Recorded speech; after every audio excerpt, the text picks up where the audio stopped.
बिस्मिल्लाहिर्रहमानिर्रहीम। अस्सलाम वालेकुम। मैं हूं ईसा नकवी और मेरे साथ मौजूद हैं सईद बलोच साहब। एबीएन न्यूज़ के लिए सुप्रीम कोर्ट कवर करते हैं, बड़े अच्छे रिपोर्टर्स में इनका शुमार होता है। समात का अहवाल तो आपके इल्म में है कि एग्जैक्टली इमरान खान साहब को उसका आउटकम क्या हुआ। इमरान खान साहब को सुप्रीम कोर्ट ऑफ पाकिस्तान से रिलीफ मिल गया। इमरान खान साहब की गिरफ़्तारी का अमल जिस तरीके से किया गया इस्लामाबाद हाई कोर्ट में, उसको गैर कानूनी करार दे दिया गया। इमरान खान साहब को रिहा करने के साथ साथ हुक्म में ये कहा गया कि इमरान खान साहब जो हैं वो पुलिस लाइंस के गेस्ट हाउस में ये वक्त गुजारें और कल यानी कि आज जिस वक्त आप ये वीडियो देख रहे होंगे वो हाई कोर्ट में पेश हों और हाई कोर्ट फिर इस हवाले से जो फैसला करती है उसके ऊपर वो अमल दरामद करें। खान साहब ने ये रिक्वेस्ट की अदालत से कि उनको बनी गाला जाने की इजाज़त दी जाए, जिस इस्तदा को जो है वो नहीं माना गया, लेकिन उनको ये इजाज़त दे दी गई कि वो इस दौरान अपनी फैमिली के लोग जो हैं वो ये लगभग 10 लोग जो हैं जो करीबी वो आप समझते हैं कि उनके साथ होने चाहिए, उनको अपने साथ रख सकते हैं। ये तो वो मामला है जो कि सबके सामने है, ये वो आउटकम है। लेकिन ये प्रोसेस जो है वो बड़ा जो है वो इंगेजिंग किस्म का था, बड़ा इंटरेस्टिंग था। पाकिस्तान की अदालती सियासी कानूनी तारीख़ लिखी जा रही थी। लगभग 3 घंटे की समात और दरमियान में तकरीबन आप कह सकते हैं कि अराउंड 2 घंटे का जो है वो वक्फ़ा। इस वक्त के दौरान हुकूमत जो है उसने नया महाज खोल दिया। वो जो नया महाज है उसमें बातें यहाँ तक गईं कि फ़ायर फाइटर्स यानी कि जो सुप्रीम कोर्ट है उस वक्त फायर फाइटिंग का काम कर रही थी, पूरे मुल्क में आग लगी हुई है, तो फायर फाइटर्स के घर जलाने की बातें हो रही थी। एक तो वो रेफरेंस है जो मरियम औरंगज़ेब साहिबा ने दिया, लेकिन दौरान समात क्या हुआ, चीफ़ जस्टिस ने इसके हवाले से क्या इशारा दिया कि किसने किसके ज़रिए चीफ़ जस्टिस को जो है वो ये धमकी पहुँचाई है, एक तरीके से ये धमकी है, घर जलाने की बात की है, इसके हवाले से तफसील जो है वो सईद बलोच से पूछेंगे। पहले मैं आपको बता देता हूँ कि जो मरियम नवाज़ साहिबा हैं उन्होंने एक ट्वीट किया जिस वक्त ये फ़ैसला सामने आया, गिरफ़्तारी के अमल को गैर कानूनी करार दिया गया, तो मरियम नवाज़ साहिबा उस वक्त ये कहती हैं कि चीफ़ जस्टिस साहब को आज कौमी ख़जाने के 60 अरब रुपए हड़प करने वाले वारदातिये को मिलकर नहायत खुशी हुई और उससे भी ज़्यादा खुशी उन्हें उस मुजरिम को रिहा करके हुई। मुल्क की अहम तरीन और हसास तनसीबात पर हमलों के सबसे बड़े ज़िम्मेदार चीफ़ जस्टिस हैं जो एक फितना की ढाल बने हुए हैं और मुल्क में लगी आग पर तेल छिड़क रहे हैं। आप चीफ़ जस्टिस का मनसब छोड़ें और अपनी सास की तरह तहरीक इंसाफ में शमूलियत इख्तियार करें। ये शायद पाकिस्तान की तारीख़ में इससे ज़्यादा हतक आमेज़ अल्फाज, लहजा और रवैया किसी चीफ़ जस्टिस के साथ नहीं रखा गया होगा। जो गुफ्तगू पब्लिकली की गई उमर अता बंदयाल साहब के हवाले से, और ये जो बात मैंने आपको पढ़ के सुनाई है मरीम नवाज़ साहिबा की, इसके ऊपर तौहीन अदालत की कार्रवाई आर्टिकल 204 वो तो सबको मालूम है कि बनता ही बनता है, लेकिन अदालती तहम्मुल कब तक चलेगा। पहले तो ज़रा सईद बलोच से पूछ लेते हैं कि एग्जैक्टली ज़रा हमें समात समराइज़ कर दें, जो तहरीरी तौर पर फैसला जारी किया गया है उसका ज़रा बता दें और फिर ये धमकी वाला मामला। सही जी, आज सुप्रीम कोर्ट की जानिब से जो समात हुई है उसका 3 सफ़ात पर मुश्तमिल जो तहरीरी फ़ैसला है वो जारी कर दिया गया है और फ़ैसले में ये कहा गया है कि इसकी जो तफसीली वजूहात हैं वो बाद में जारी की जाएंगी। और जैसा कि केस की समात के आखिर में अदालत की जानिब से अपना जो हुक्मनामा था वो रिकॉर्ड करवाया गया और कहा गया कि साबिक़ वज़ीर-ए-आज़म इमरान खान कल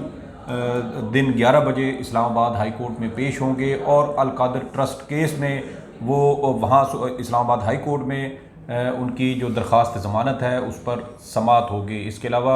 अदालत की जानिब से इस्लामाबाद पुलिस को कल उनकी अदालत पेशी के मौके पर सख्त सिक्योरिटी यानी फुल प्रूफ सिक्योरिटी इंतज़ामात करने की हिदायत की गई है। इसके अलावा सुप्रीम कोर्ट ने रजिस्ट्रार इस्लामाबाद हाई कोर्ट को ये हिदायत की है कि वो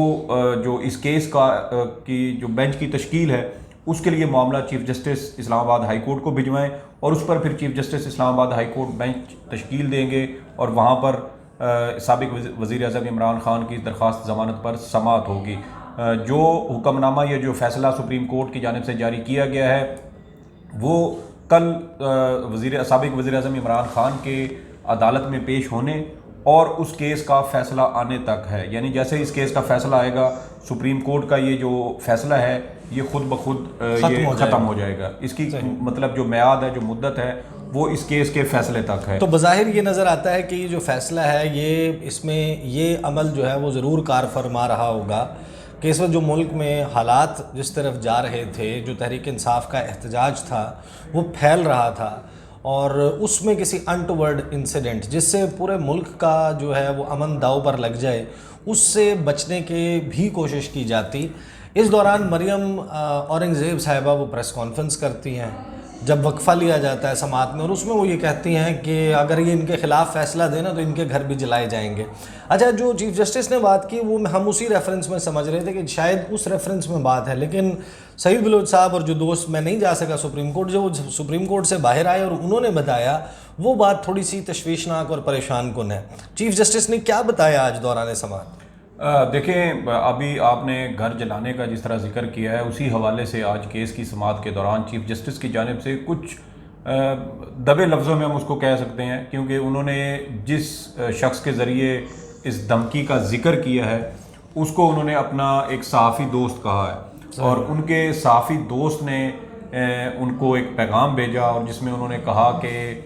آپ کے گھر کو بھی آگ لگائی جا سکتی ہے، اگلا نشانہ چیف جسٹس آف پاکستان کا گھر بھی ہو سکتا ہے۔ یعنی اب معاملات یہاں تک پہنچ چکے ہیں کہ چیف جسٹس آف پاکستان کا گھر بھی محفوظ نہیں ہے۔ کون یہ دھمکیاں دے رہا ہے یہ تو بہتر طریقے سے چیف جسٹس ہی بتا سکتے ہیں، لیکن وہ آن دا ریکارڈ اس معاملے کو لے کر آئے ہیں۔ یہ معاملہ جو ہے وہ جس بھی طریقے سے انہوں نے صحافی دوست کا، ایگزیکٹلی صحافی دوست تھا یا نہیں حوالہ تھا، دیا جاتا ہے، لیکن ظاہر ہے کہ انہوں نے اس بات کو جو ہے وہ آن دا ریکارڈ سامنے رکھ دیا۔ یہ مجھے بتائیں کہ عمران خان صاحب سے بھی کچھ ایشورنسز مانگی گئی روسٹرم کے اوپر۔ ایک تو عمران خان صاحب نے کیا بات کی، عمران خان صاحب کی باڈی لینگویج کیسی تھی، کچھ کوشش کی گئی میرا خیال ہے عمران خان صاحب سے یہ پوچھنے کی صحافیوں کی طرف سے کہ آپ پہ تشدد تو نہیں ہوا، اس پہ انہوں نے کیا رسپانس دیا، اور ججز کی اوور آل اس کیس میں آج باڈی لینگویج کیا تھی؟ دیکھیں، کیس کی جب سماعت ختم ہوئی تو اس کے بعد بھی عمران خان تقریباً 20 منٹ تک کمرہ عدالت میں وہ موجود رہے، ان کے وکلا ٹیم تھی وہ وہاں پر موجود تھی۔ اس کے علاوہ عدالت کی جانب سے چونکہ فیصلے میں یہ کہا گیا ہے کہ 10 لوگ سابق وزیر اعظم عمران خان سے ملاقات کر سکتے ہیں، تو اسی جگہ پر بیٹھ کر جو عمران خان کی وکلا ٹیم تھی ان کی جانب سے کچھ نام بھی نوٹ کیے گئے کہ کون کون سے لوگ ہوں گے وکلا ٹیم میں سے جو عمران خان سے ملاقات کریں گے، اور کل جو اسلام آباد ہائی کورٹ میں سماعت ہے اس حوالے سے کچھ مزید لائے عمل طے کیا جائے گا۔ اس کے علاوہ جیسے آپ نے ذکر کیا تشدد کے حوالے سے، تو جب کہ عمران خان کو روسٹرم پر بلایا گیا تو اس وقت بھی انہوں نے کہا کہ مجھے ایسے میرے ساتھ برتاؤ کیا گیا جیسے میں کوئی دہشت گرد ہوں، میرے اوپر تشدد بھی کیا گیا، تشدد کا انہوں نے ذکر کیا۔ پھر جب کیس کی سماعت کے بعد عمران خان سر پہ ڈنڈے مارنے کے ٹکرز بھی میں نے دیکھے ہیں، وہ بھی چل رہے تھے کہ سر پہ ڈنڈے مارے۔ اس کے علاوہ جب عمران خان کیس کی سماعت کے بعد کمرہ عدالت میں موجود تھے تو میں وہیں خود موجود تھا، ان کے بالکل ساتھ ہی کھڑا تھا، اور وہ سماعت کے بعد کمرہ عدالت میں اپنے سر کے پچھلے حصے کو سہلا رہے تھے، شاید کیونکہ اس واقعے کو زیادہ ٹائم نہیں گزرا، اور اگر ان کو سر میں کہیں چوٹ لگی ہے تو شاید وہ ابھی بھی اس کی تکلیف محسوس کرتے ہیں۔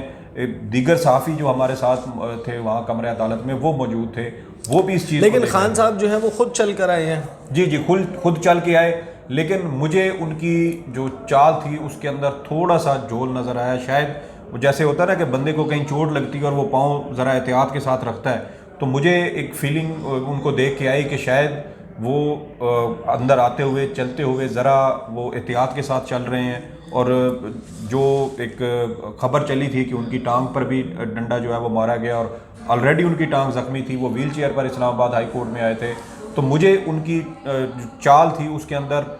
کچھ ایسا نظر آیا کہ شاید وہ احتیاط کے ساتھ قدم رکھ رہے ہیں تاکہ کسی مزید ان کو کوئی چوٹ یا ان کو تکلیف کا احساس نہ ہو۔ صحیح۔ اب معاملہ کچھ یوں ہے کہ اسلام آباد ہائی کورٹ میں آج سماعت ہونی ہے، اور اس سماعت سے پہلے کچھ ڈیولپمنٹس ہو رہی ہیں۔ پاکستان تحریک انصاف اس کے حوالے سے کچھ منصوبہ بندی کرتی ہوئی نظر آ رہی ہے، تحریک انصاف اس کے حوالے سے کچھ پلاننگ کر رہی ہے، کچھ کالز جو ہیں وہ دی جا رہی ہیں، ایک مشاورت کا عمل جاری ہے۔ ایک بات جو ہے وہ آپ سب کے علم میں ہے کہ اس تمام پروسیس کے دوران جو ہے وہ گرفتاریاں ہوئی ہیں۔ پاکستان تحریک انصاف کی جو مین لیڈرشپ ہے وہ اس وقت منظر عام پر نہیں ہے۔ فواد چودھری صاحب نظر بند ہیں، MPO 3 maintenance of public order के तहत, उसके हवाले से जब फवाद चौधरी साहब सुप्रीम कोर्ट मौजूद थे, मैं वहाँ पर था, उनके साथ मैंने इंटरव्यू भी किया, वो भी आई एम श्योर कि आपकी नज़रों से गुजरा होगा। असद उमर साहब जो हैं वो नज़रबंद हैं, शाह महमूद कुरैशी नहीं हैं, उसके बाद अली मोहम्मद ख़ान समेत जो बहुत सारे इनके सरकर्दा रहनुमा हैं, लीडर्स हैं, उनको जो है वो गिरफ़्तार कर लिया गया है। वो मुख्तलिफ़ मकामात पर मौजूद हैं। फिर कुछ बड़े सीरियस किस्म के इल्ज़ामात हैं, कुछ ऑडियोज़ जो हैं वो सामने आ रही हैं जो लिंक करती हैं पाकिस्तान तहरीक इंसाफ की लीडरशिप को उन हमलों के साथ जो कि पाकिस्तान की सरकारी अमलाक पर किए गए, कोर कमांडर हाउस के ऊपर किए गए, GHQ की तरफ जो है वो मार्च किया गया, लेकिन कि ये सब कुछ मनसूबा बंदी के तहत हो रहा था। This is a very serious allegation, और ये बात मैं मुसलसल अपनी वीडियोस में कह रहा हूँ कि कोई भी जस्टिफिकेशन काबिल कबूल नहीं हो सकती वायलेंस के लिए। ये बुनियाद नहीं बनाई जा सकती कि क्योंकि फ़लाँ काम हो गया था लिहाजा ये काम जस्टिफाइड है कि हम पाकिस्तान की प्रॉपर्टी देखें, वो जो है पब्लिक प्रॉपर्टी, वो हमारे पैसों से बनी हुई है, वो किसी शख्स की, किसी ज़ाती मलकियत नहीं है, किसी ओहदे पर बैठा हुआ शख्स जो है वो उसकी जागीर नहीं है, वो हुकूमत पाकिस्तान, रियासत पाकिस्तान और अवाम पाकिस्तान की मलकियत है। और उसके ऊपर जस्टिफिकेशन नहीं दी जा सकती कि हम इस वजह से ये कर रहे हैं। बट हैविंग सेड दैट, ये बात बार बार जो है वो मैं करता रहा हूँ, अपने प्रोग्राम में कर रहा हूँ ABN न्यूज़ पर 8 से 9 बजे, अपने तमाम जो यूट्यूब के ऊपर मैं वीडियोस अपलोड कर रहा हूँ, उसमें एक बात मैं तवातर के साथ कह रहा हूँ कि देखें ये सारी मामला जो है वो आया कैसे है। 1 माह, 1 साल और 1 महीने का वक्त जो है वो हो चुका। एक टोला है मुख्तलिफ़ सियासी जमातों का, उसका बयानिया गुम हो गया। वो बयानिए की तलाश में एक के बाद एक हमाकत, एक के बाद एक गलती, और अपना तमाम फोकस जो है वो अपनी परफॉर्मेंस पर रखने के बजाय इमरान खान को और तहरीक इंसाफ के लोगों को फिक्स करने के ऊपर उन्होंने जो तवज्जो रखी हुई है, उसका ये नतीजा है। ये जो है वो ओवर द नाइट इस तरह की चीज़ें नहीं हो जाती। हुकूमतों को जो है वो बड़े दिल का मुजाहरा करना चाहिए, तमाम सियासी जमातों को, और अब इसके सलूशन की तरफ बढ़ना चाहिए। ये मुल्क इसका मुतहम्मिल नहीं हो सकता। नुकसानात कितने हों इसके हवाले से मैं इंशाल्लाह आपके पास एक सेपरेट वीडियो में जो है वो तफसील रखूँगा। अब तक के लिए इतना ही, और एक बहुत अहम चीज़ जो है वो इंशाल्लाह अगली वीडियो में आपके सामने रखने जा रहा हूँ, उसका ज़रूर इंतज़ार कीजिएगा। अब तक के लिए इतना ही, मुझे इजाज़त दीजिए। अल्लाह हाफ़िज़।